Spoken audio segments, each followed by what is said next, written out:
A day in my life as an affiliate mom na feeling vlogger. Uy!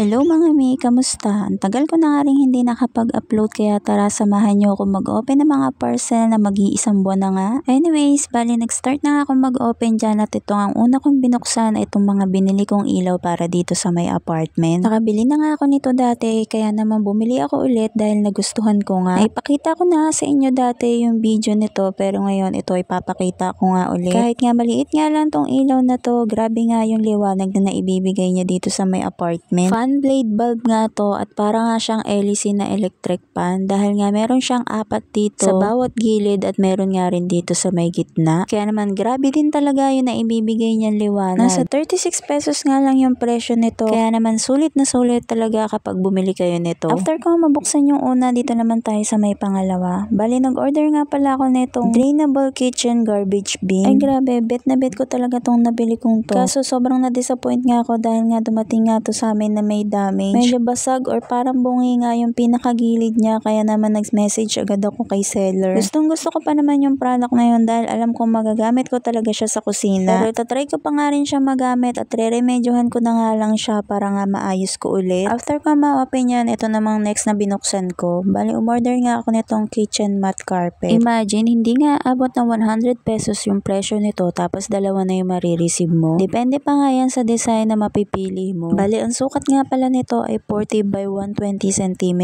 at 40 by 60 cm.